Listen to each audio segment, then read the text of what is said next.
The Gospel according to St. Matthew. The book of the genealogy of Jesus Christ, the son of David, the son of Abraham. Abraham was the father of Isaac, and Isaac the father of Jacob, and Jacob the father of Judah and his brothers, and Judah the father of Perez and Zerah by Tamar, and Perez the father of Hezron, and Hezron the father of Ram, and Ram the father of Amminadab, and Amminadab the father of Nahshon, and Nahshon the father of Salmon, and Salmon the father of Boaz by Rahab, and Boaz the father of Obed by Ruth, and Obed the father of Jesse, and Jesse the father of David the king. And David was the father of Solomon by the wife of Uriah, and Solomon the father of Rehoboam, and Rehoboam the father of Abijah, and Abijah the father of Asa, and Asa the father of Jehoshaphat, and Jehoshaphat the father of Joram, and Joram the father of Uzziah, and Uzziah the father of Jotham, and Jotham the father of Ahaz, and Ahaz the father of Hezekiah, and Hezekiah the father of Manasseh, and Manasseh the father of Amos, and Amos the father of Josiah, and Josiah the father of Jeconiah and his brothers at the time of the deportation to Babylon. And after the deportation to Babylon, Jeconiah was the father of Shealtiel, and Shealtiel the father of Zerubbabel, and Zerubbabel the father of Abiad, and Abiad the father of Eliakim, and Eliakim the father of Azor,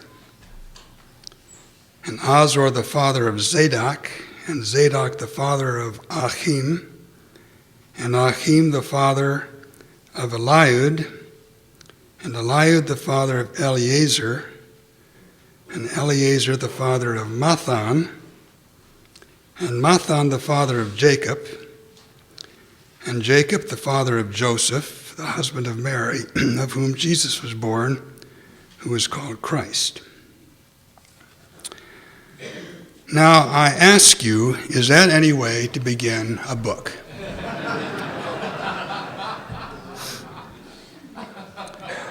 What writer in his right mind would start out like that?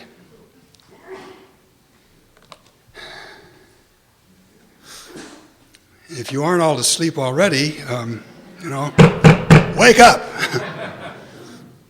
Because 3 lines later, it says the birth of Jesus took place this way. And now we wake up. We're interested in that.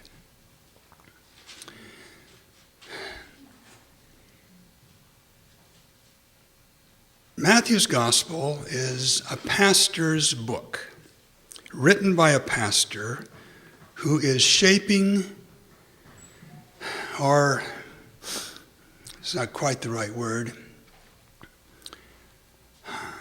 entering into the work of the Holy Spirit as it's shaping a congregation of Christians.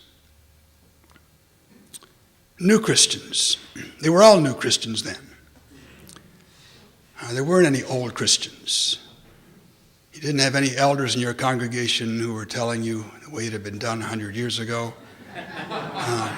They were all fresh, new Christians.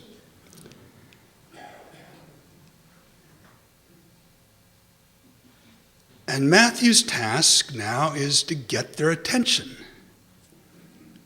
And this is the way he did it.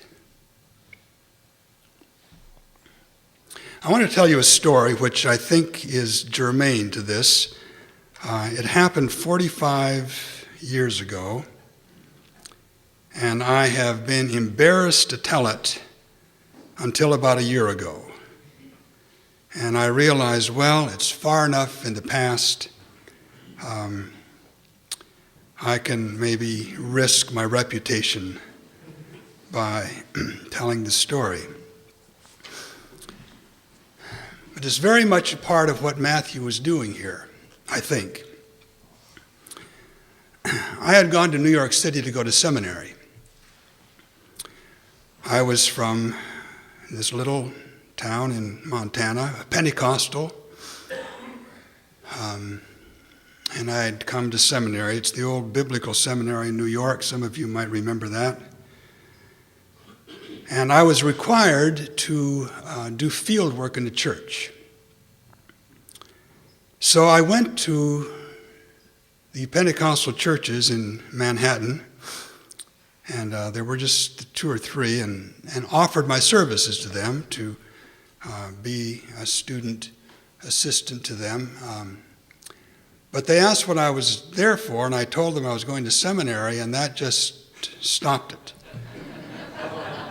I went to Brooklyn, went to Queens, went into the Bronx. I think there was only one in the Bronx. And I struck out every time because that was a period in the Pentecostal church, the Assemblies of God church anyway, that seminaries were cemeteries. And they weren't about to risk having a corpse around in their staff. So I went back to my seminary and I said, I can't get a job or a position. So they sent me to Madison Avenue Presbyterian Church.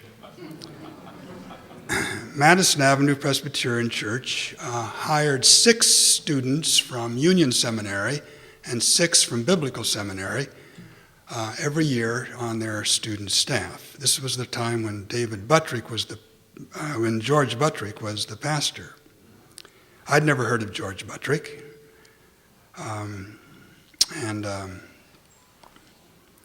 Didn't know much about Presbyterians. So I went up to Madison Avenue Church. Seminary was in 49th Street. I was so excited that I was, I might get a chance. I walked all the way. It's up on 73rd Street on Madison Avenue. And so 3 pastors interviewed me. Buttrick was not among them. So they asked me a few questions, and I thought, here I am. I'm in a week in New York City, and I've got 3 Presbyterians here who don't know the Lord.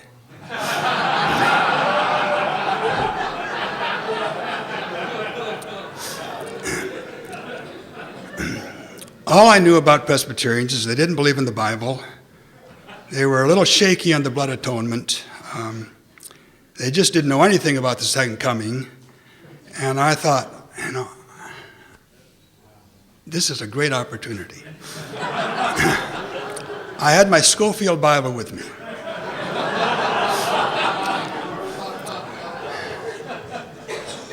I showed them the plan of salvation, and I taught them the sinner's prayer. They were so attentive. They were listening to every word I said. And I thought, they're just about at the kingdom. And they were so courteous to me and so polite, so absorbed in what I was saying, I knew what was going to happen. So they told me to go home and they would call me in a few days to tell me whether I was on their staff or not. Well, I was even more excited now, and there was no way I could get on a bus to go back. I walked all the way. I wrote to my mother, and I told her what I'd just done, and I'd entered the lion's den of New York City, and already the Lord had shut the lions' mouths, and we were just ready. So they called me in a couple of days and said, yes, they would like me on their staff, and I was to report Saturday morning. Well, I thought, I'll probably get to preach once a month. I'll have a Sunday school class. We're going to have a revival starting in the Presbyterian Church. It's going to be just glorious. So I showed up on Saturday morning, and my assignment was to coach the basketball team. They weren't going to let me near a Bible.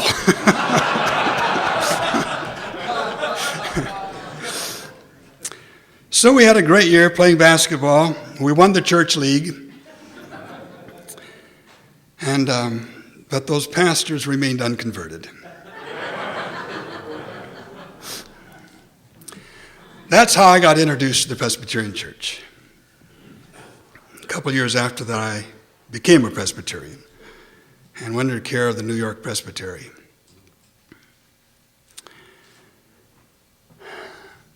I was a Pentecostal who thought the gospel started with me. When I became a Christian, it was a new beginning. Nothing preceded that. It was just brand new. That's the congregation that Matthew had to deal with. I need to put a little footnote in here. 6, 7, 8, 9 years ago, Jan and I decided to leave Christ Our King Church. And to tell you the truth, for 30 years, nobody had offered me a position anyplace else. My friends now, they say, this church called. And I think, why didn't anybody ever call me? And it'd just be nice to be asked. Well, I got asked. Madison Avenue Presbyterian Church called. David Reed had just resigned. They were looking for a new pastor. And would I come up and talk with them? Well, I was a little abrupt. I said, no, I'm not interested. Because the reason I resigned was to write. And if I was going to stay on, I'd stay right where I was. And then I hung up the telephone, and I thought, oh, that was dumb. One of the things that happened during that year when I was on their student staff is on Sunday nights, George Buttrick would invite the student staff to his apartment. It was a penthouse apartment on Fifth Avenue. It still is. And he preached twice on Sunday. He preached in the morning and preached at night. And we'd all go over there to his apartment, and he'd sit on the floor with his pipe. That was hard to take. I mean, a Presbyterian pastor smoking a pipe. And he'd sit on the floor with all of us 10 or 12 students sitting around, and he'd spend the next hour, just talking about being a pastor, preaching. It was amazing. It was just wonderful. I'd never been around somebody who knew that much or was that good, and it was a new world to me. And through those Sunday nights of that year, that's probably how I became a Presbyterian. I don't know. I'll give the Lord some credit for it. But I told Jan about this lovely penthouse manse overlooking Central Park. And I told her what had happened, and I said, I'm sorry, Jan. We could have gone up there. You could have at least seen that place. And then I thought, that was just the dumbest thing I ever did. Wouldn't it have been great to go up there and meet that pulpit committee and tell them that story?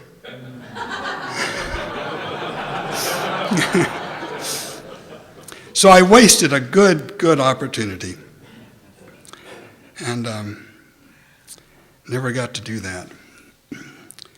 Not long after that, they called Fred Anderson, and so my chances were all over. Hey, I was done.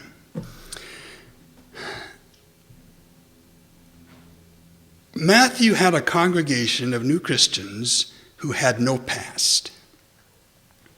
Everything was starting over for them. And they needed a past.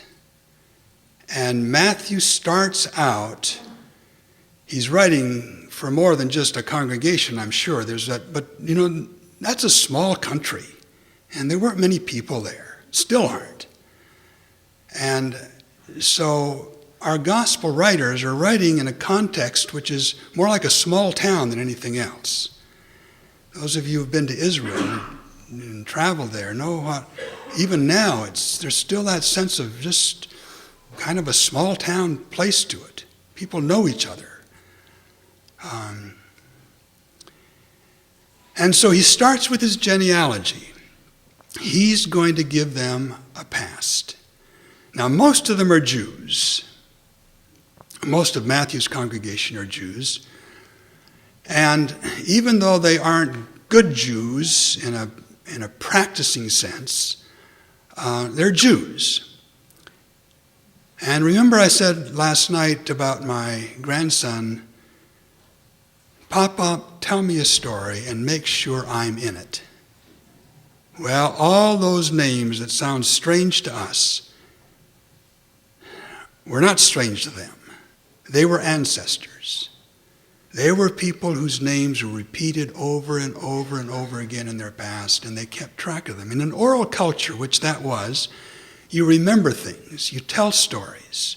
You don't have books. Most people can't read or write. And so that all that oral stuff is going on. And before Matthew says the birth of Jesus Christ took place this way, he got their names into the story. Whatever happens after the last of those 14 lists of names, somebody heard their family in that story. They're in the story.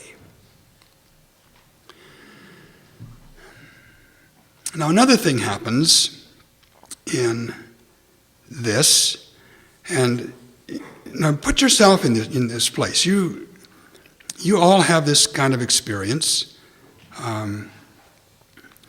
Most of us here are evangelicals, and we have some sense of the newness, the excitement of conversion, and how great it is to have people come to faith in your congregation, especially those who don't know anything about it. They're just brand new, and this is all fresh. I had a woman who came to my congregation a few years ago, and she was 41 years old. She was an artist, but she'd grown up pagan, never been to church, never read the Bible. She had an alcoholic husband and a drug-addicted son, and some AA people invited her to come to church, and so she started coming, and I was starting to preach a series of sermons on David. And I preached all year on David. And she came about the second Sunday that I'd started that. And every Sunday as she left the church, she was, I need to describe her a little bit, she was an aging hippie. She had long peasant-like hair, kind of a plain face, beautiful in an odd sort of way, made all her own clothes, spun her own wool, cotton. She was just lived off the best meals I've ever had. I had in her house, cooked on her wood stove. So this is Louise. And as she left that first Sunday, I had no idea who she was. She said, "I feel so lucky. I never heard that story before. I feel so lucky." And every Sunday she'd say that. I still had no idea who she was, but she'd leave and she said, "I'm so lucky." And then after 6 months or so, I got to know her, and she became a Christian. And there was that freshness about her that just, pastors love that. You've got a whole new way of understanding the gospel yourself because it's been freshly relived in this person's life. Well, she was just a delight because she just entered into this thing. But you know what it's like when say one of your 16-year-old kids goes off to camp and comes back saved and assumes you aren't, and so starts witnessing to you. Well, it's wonderful in a way. You like to see that, but you feel a little bit on the defensive. How do you get this kid integrated into what's been going on for 2,000 years? It didn't just start at camp.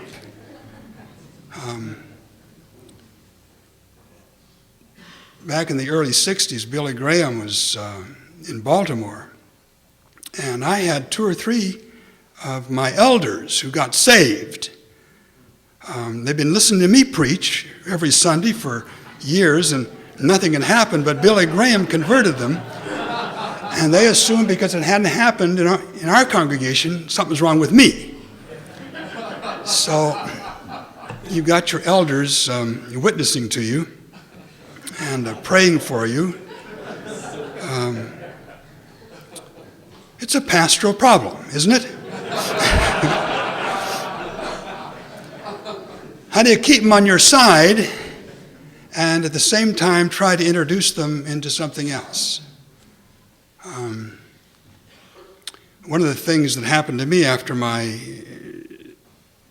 brief entrance into Presbyterianism was the discovery of a past, a theology, and how exciting it was to me to realize all this stuff that had gone on before me, and all these people who loved the Lord.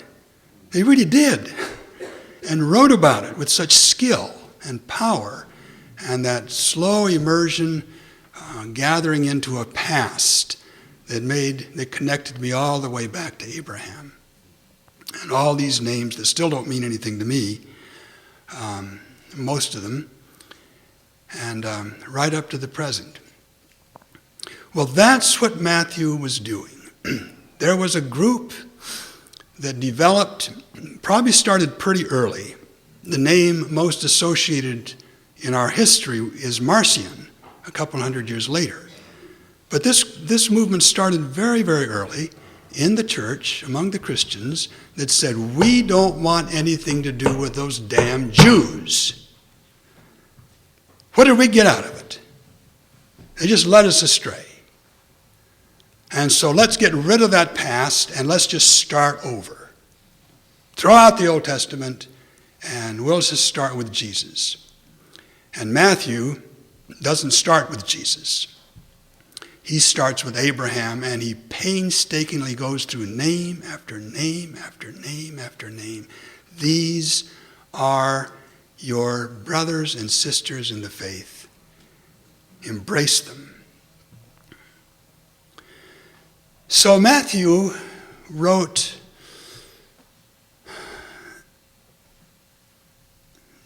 sometimes people call a Jewish gospel, or Jewish gospel. It's not very Jewish, actually, but it insists that if we're going to be Christians, we have to be Semites.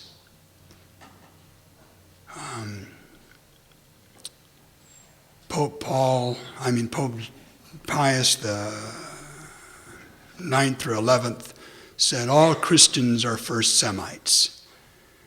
And that's true.